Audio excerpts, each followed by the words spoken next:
అంటే బేసిక్ గా ఆ టైంలో అమ్మాయి విన్ అయ్యి టైటిల్ తీసుకుని రావడం వల్ల ఒకవేళ సాంగ్ చేస్తే హిట్ అవుతుంది.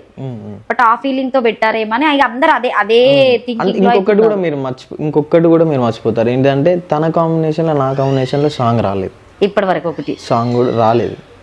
అది ఇంకా జనాలకి అంటే ఎవరు ఆ కాంబినేషన్ మా కాంబినేషన్ చూడలేదు, వాళ్ళు అట్లా చూస్ చేసుకుంటారని అనుకుంటా. యాక్చువల్గా ఇలా డిసిషన్ మనదేం ఉండదు, అంటే అది ఆ ఛానల్ ప్రొడ్యూసర్ది ఆ డైరెక్టర్ వాళ్ళ డిసిషనే ఉంటుంది. వాళ్ళ డిసిషన్ మనం గౌరవించి చేయడమే ఉంటుంది తప్పించి అక్కడ మనది అంటే నేను తనతో చేయను అనేసి అట్లా ఏమి ఉండదు. అంటే నీకు నచ్చితేనే సాంగ్ చేస్తావా అక్షిత్, లేకపోతే లేదు ఖచ్చితంగా ఈ సాంగ్ నేను వీళ్ళ దగ్గర చెయ్యాలి అన్నట్టుగా వెళ్ళి చేసేస్తావా? అంటే నేను సాంగ్ వింటా, ఓకే, సాంగ్ విని సాంగ్ చూస్ చేసుకుంటాను నేను. ఎవరికన్నా ఇట్లా విని చెయ్యా అని చెప్పిన వాళ్ళు ఎవరికైనా చెప్పావా ఓపెన్ గా?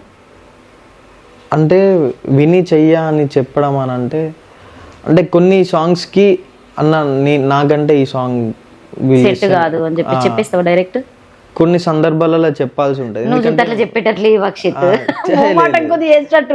లేదు అంటే చెప్పాల్సి ఉంటుంది, ఎందుకంటే అది మన కెరీర్ మీద ఇంపాక్ట్ అయ్యే విషయం కాబట్టి చెప్పాల్సి ఉంటుంది.